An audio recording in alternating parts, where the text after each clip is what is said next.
Praise the Lord. ജീവജലത്തിൻ്റെ പുതിയൊരു എപ്പിസോഡിലേക്ക് എല്ലാ ദൈവമക്കൾക്കും യേശുക്രിസ്തുവിൻ്റെ അതിപരിശുദ്ധ നാമത്തിൽ സ്നേഹ വന്ദനം.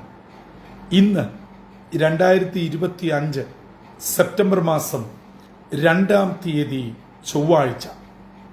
സ്വർഗത്തിലെ ദൈവത്തിൻ്റെ വലിയ കൃപയാൽ നാം ഏവരും ഒരു പുതുദിനത്തിലേക്ക് പ്രവേശിച്ചിരിക്കുന്നു. ഈ ചൊവ്വാഴ്ച ദിനം നമുക്കേവർക്കും അനുഗ്രഹപ്രദമായി തീരട്ടെ എന്നുള്ള പ്രാർത്ഥനയോടെ ഇന്നത്തെ വാഗ്ദത്ത വചനത്തിനായി ഒരുങ്ങാം. ഇന്ന് ജീവജലത്തിൽ കൂടി പ്രോമിസ് വേഴ്സായി നമുക്ക് ലഭിച്ചിരിക്കുന്നത് അപ്പോസ്തല പ്രവൃത്തികളുടെ പുസ്തകം 18-ാം അധ്യായം 28-ാം വാക്യം. Acts of the apostles chapter 18 verse 28 നാം ഇപ്രകാരം വായിക്കുന്നു: യേശു തന്നെ ക്രിസ്തു എന്ന് അവൻ തിരുവെഴുത്തുകളാൽ തെളിയിച്ച് ബലത്തോടെ യഹൂദന്മാരെ പരസ്യമായി ഖണ്ഡിച്ചു കളഞ്ഞു.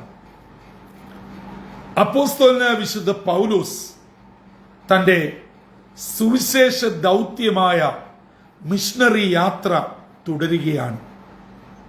താൻ കടന്നു പോകുന്ന എല്ലായിടങ്ങളിലും നല്ല ഒരു സ്വീകരണമൊന്നുമല്ല ലഭിച്ചുകൊണ്ടിരിക്കുന്നത്.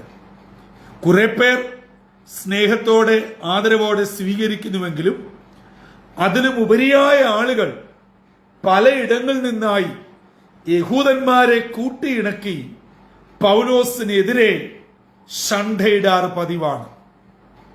എന്നാൽ ഇവയൊന്നും പൗലോസിനെ ബാധിക്കുകയില്ല.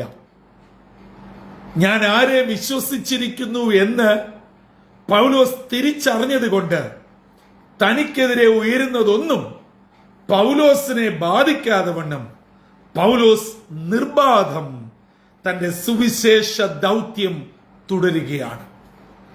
അങ്ങനെ ഇതാ പറയുകയാണ്, യേശു തന്നെ ക്രിസ്തു എന്ന് പരസ്യമായി ബലത്തോടെ ശക്തിയോടെ താൻ വാദിച്ച് യഹൂദന്മാരെ അവരുടെ വാദഗതികളെ ഖണ്ഡിക്കുകയാണ്.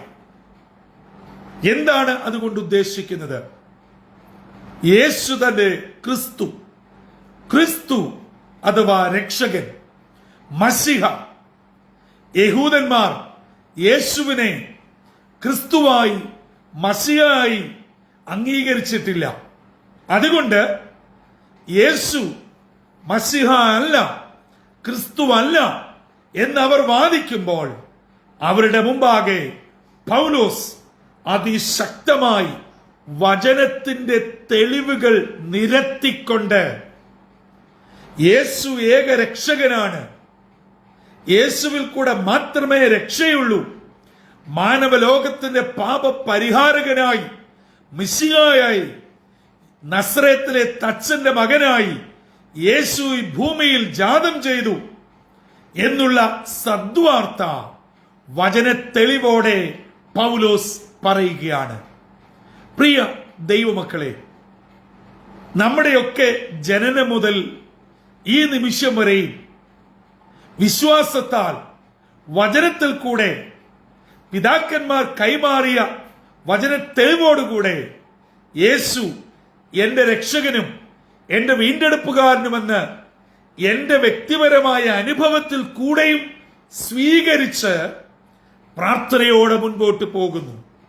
എന്നാൽ പൗലോസിനെ പോലെ ശക്തിയോടെ മറ്റൊരാളോടെ യേശു ഏക രക്ഷകൻ, യേശു എന്റെ രക്ഷകൻ, യേശു എന്റെ വീണ്ടെടുപ്പുകാരൻ എന്ന് പറയുവാൻ നമുക്ക് ധൈര്യമുണ്ടോ? പ്രിയമുള്ളവരെ, നമ്മൾ നമ്മുടെ സഭയ്ക്കകത്ത് ഒരുപക്ഷെ സാക്ഷി പറയും, കൂട്ടായ്മയിൽ സാക്ഷി പറയും. എന്നാൽ നമ്മോടൊപ്പം ജോലി ചെയ്യുന്ന ഒരാളോട്, സ്ഥിരമായി യാത്ര ചെയ്യുന്ന ഒരാളോട്, സുഹൃത്ത് വലയത്തിൽപ്പെട്ടവരോട്, മറ്റു വ്യക്തികളോട് യേശു എന്റെ നാഥനും വീണ്ടെടുപ്പുകാരനുമാണ്, യേശു പാപമോചകനാണ്, നിത്യശിക്ഷാവിധിയിൽ നിന്ന് വിടുവിക്കുവാൻ പ്രാപ്തിയുള്ളവനാണ്, ആ യേശു താങ്കളുടെയും രക്ഷകനാണെന്ന് ശക്തിയോടെ ധൈര്യത്തോടെ വിശ്വാസത്തോടെ പറയുവാൻ നാം തയ്യാറാകുന്നുണ്ടോ? അങ്ങനെ ചെയ്തിട്ടുണ്ടോ? പൗലോസ് അതാണ് ഇവിടെ ചെയ്തിരിക്കുന്നത്. മറ്റുള്ളവർ എന്ത് പറയുന്നു, എന്ത് ചിന്തിക്കുന്നു, എന്ത് നമ്മെക്കുറിച്ച് വിചാരിക്കുന്നു, ഇതാണ് നമ്മുടെ സുവിശേഷ വേലയെ പലപ്പോഴും പ്രതിരോധത്തിലാക്കുന്നത്. നമ്മളങ്ങ് ചിന്തിച്ചു കൂട്ടി അവർക്ക് എന്തോ തോന്നും, ഞാൻ എങ്ങനെയാ പറയുന്നത്, അതൊക്കെ പറയാൻ ഇവിടെ ഉപദേശിമാരും അച്ഛന്മാരും പാസ്റ്റർമാരും ഇവാഞ്ചലിസ്റ്റുമാരും മിഷണറിമാരും ഉണ്ട്. അവര് പറഞ്ഞോളും. ഞാനിങ്ങനെ ആരെയും വെറുപ്പിക്കാതെ എല്ലാവരുടെയും മുമ്പിൽ ചിരിച്ച്, എന്നാൽ ദൈവത്തിന്റെ അടുക്കൽ നിന്നും എല്ലാ അനുഗ്രഹങ്ങളും പ്രാപിച്ച് ഇങ്ങനെ ഇടയ്ക്കൂടെ തടി കേടാക്കാതെ പോകുന്ന ഒരു പൊത്തുവരുത്ത ക്രിസ്ത്യാനിയായി മാറിയിരിക്കുകയാണ്. അല്ല, ഓരോ ക്രിസ്ത്യാനിയും ഓരോ വിശ്വാസിയും മിഷണറിയാണ്. അതിന് പാസ്റ്ററും അച്ഛനും ബിഷോപ്പും ഒന്നും ആകണ്ട. യേശുവിനെ കൈക്കൊണ്ട ദൈവമക്കൾ യേശുവിനെ മറ്റുള്ളവർക്ക് പരിചയപ്പെടുത്തേണ്ടത് നമ്മുടെ ഉത്തരവാദിത്തമാണ്. സഹോദര സഹോദരി, ഇന്ന് താങ്കൾ കടന്നു പോകുന്ന വേദനയ്ക്ക്, ഭാരത്തിന്, പ്രയാസത്തിന്, സങ്കടത്തിന്, വിഷമത്തിന് മാറ്റം തരുവാൻ ഈ ലോകത്തിൽ ഒരാൾക്കും കഴിയുകയില്ല. ഇന്ന് നിങ്ങൾ അനുഭവിക്കുന്ന വേദന, രോഗത്തിന്റെ മൂർധന്യാവസ്ഥ താൽക്കാലികമായി പിടിച്ചു നിർത്തുവാൻ മെഡിസിനും ലോകവൈദ്യന്മാരും ആവശ്യമാണ്. പക്ഷേ അതിനൊരു പരിപൂർണ വിടുതൽ ലഭിക്കണമെങ്കിൽ സ്വർഗത്തിലെ ദൈവം കൂടെ അനുവദിക്കണം. ഇത് പറഞ്ഞു ബോധ്യപ്പെടുത്തുവാൻ അത് അനുഭവിച്ച ഞാനും നിങ്ങൾ തയ്യാറായില്ല എങ്കിൽ പിന്നെ ആരാണ് ദൈവമക്കളെ ഈ കർത്താവിനെ മറ്റുള്ളവർക്ക് പരിചയപ്പെടുത്തുന്നത്? കർത്താവിൽ നിന്നും അനുഗ്രഹങ്ങൾ പ്രാപിച്ച് ഭവനത്തിനകത്തിരുന്ന് സ്തോത്രം പറഞ്ഞാൽ മാത്രം പോരാ. മറ്റുള്ളവരോട് യേശുവിനെ സാക്ഷിക്കുവാൻ ഞാനും നിങ്ങളും തയ്യാറാകണം. അനേകം മിഷണറി വര്യന്മാർ തങ്ങളുടെ ജീവിതം ബലി കൊടുത്താണ് ഇന്ന് നാം അനുഭവിക്കുന്ന സകല നന്മകളും പ്രാപിപ്പാൻ ഇടയായത്. അതുകൊണ്ട് അടുത്ത തലമുറയിലേക്ക്, യേശുവിനെ അറിയാത്തവരിലേക്ക് യേശുവിനെ പകരേണ്ട ഉത്തരവാദിത്വം എനിക്കും നിങ്ങൾക്കുമുണ്ട്. നാമധേയ ക്രിസ്ത്യാനികളായി സകല നന്മകളും പ്രാപിച്ച് സുഖേന ജീവിക്കുന്നത് ഒരു വിശ്വാസിക്ക് ഭൂഷണമല്ല. പൗലോസ് ചെയ്തതുപോലെ ഏതു വാദമുഖങ്ങളെയും വചനത്താൽ ഖണ്ഡിച്ച് യേശു രക്ഷകനെന്ന് എന്റെ നാവിൽ കൂടെ പറയുവാൻ, മറ്റൊരാൾ അറിയുവാൻ ഇന്ന് പകൽക്കാലം ദൈവത്തിന്റെ ആത്മാവ് എന്നെയും നിങ്ങളെയും ആഹ്വാനം ചെയ്യുന്നു. ഈ വിളി ഏറ്റെടുത്തുകൊണ്ട് പ്രാർത്ഥനയോടെ മുൻപോട്ട് പോകാം.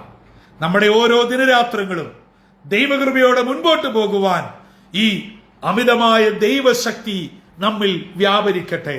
വേദനയുടെയും ഭാരത്തിന്റെയും വിഷമത്തിന്റെയും മധ്യേ കടന്നു പോകുന്ന ദൈവ പൈതലേ, ഈ കർത്താവ് അവയെല്ലാം മാറ്റുവാൻ മതിയായവനാ.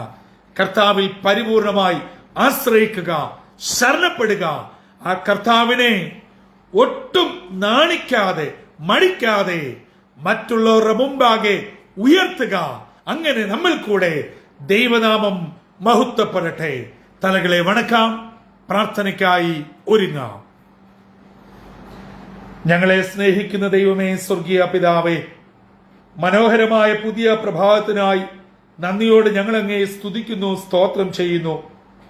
പൗലോസ് തന്റെ സുവിശേഷ പര്യടനത്തിൽ ആരുടെയും മുഖം നോക്കാതെ താൻ ജീവിതത്തിൽ രുചിച്ചറിഞ്ഞ സത്യം മറച്ചുവെക്കാതെ യേശു രക്ഷകനെന്ന്, മശിഹ എന്ന്, ക്രിസ്തുവെന്ന് മറ്റുള്ളവരുടെ മുമ്പാകെ വചനത്തിൽ കൂടെ തെളിയിക്കുവാൻ കാണിച്ച ധൈര്യം, ഉയരത്തിലെ ശക്തി ഇന്ന് ഞങ്ങളെ കേൾപ്പിച്ചതിനായി സ്തോത്രം. അപ്പാ, ഞങ്ങൾ ഈ നന്മകളും അനുഗ്രഹങ്ങളും ഒക്കെ പ്രാപിച്ചിട്ട് ഇന്ന് വരെയും കർത്താവിനെ വേണ്ടവണ്ണം സാക്ഷിക്കാഞ്ഞത്, മറ്റുള്ളവരോട് പങ്കിടാഞ്ഞ കുറവ് ഞങ്ങളോട് ക്ഷമിക്കണമേ. പൗലോസിനെ പോലെ, പൂർവ്വപിതാക്കന്മാരെ പോലെ കർത്താവിനെ മറ്റുള്ളവർക്ക് കൊടുക്കുവാൻ ഞങ്ങളെയും ഒരുക്കണം. ഈ ഒരു വലിയ ആഹ്വാനത്തിന് മുമ്പാകെ ഇതാ ഞങ്ങളെ തന്നെ സമർപ്പിക്കുന്നു. കർത്താവിന്റെ നല്ല സാക്ഷികളായി, നല്ല ഭടന്മാരായി ഞങ്ങളായിരിക്കുന്ന ഇടങ്ങളിൽ കർത്താവിന് വേണ്ടി നിലകൊള്ളുവാൻ ഞങ്ങളെ ഒരുക്കണമെന്ന് യേശു ക്രിസ്തു മൂലം അപേക്ഷിക്കുന്നു. കൃപയോടെ കേൾക്കുമാറാകണമേ. ആമീൻ, ആമീൻ, ആമീൻ. പ്രിയ ദൈവമക്കളെ, ഞാൻ നിങ്ങളും അനുഭവിക്കുന്ന രക്ഷ, വിടുതൽ, സൗഖ്യം, സമാധാനം, നിത്യജീവനിലേക്കുള്ള വലിയ പ്രത്യാശ, അത് യേശു എന്ന ഏക രക്ഷകനിൽ കൂടെയാണ്. അത് മറ്റുള്ളവരോട് പറയേണ്ടത് എന്റെ ഉത്തരവാദിത്തമാണ്, നമ്മുടെ ഉത്തരവാദിത്തമാണ്, ഓരോ വിശ്വാസികളുടെയും ഉത്തരവാദിത്തമാണ്. അത് നിറപടിയായി ചെയ്യുവാൻ ഇന്നത്തെ വാഗ്ദത്ത വചനം നമ്മെ ഒരുക്കട്ടെ. നമുക്ക് ലഭിക്കപ്പെട്ട വിടുതലും സാക്ഷ്യവും മറ്റുള്ളവരോട് പറയുവാനും അവരെയും ഈ രക്ഷകനായ യേശുവിലേക്ക് ആനയിപ്പാനും സർവശക്തനായ ദൈവം ഇന്നത്തെ വാഗ്ദത്ത വചന മുഖാന്തരം നമ്മെ ഓരോരുത്തരെയും സഹായിക്കട്ടെ. കർത്തൃ ശുശ്രൂഷയിൽ നിങ്ങൾക്കൊപ്പം brother Santhosh Kodukulanji. God bless you all.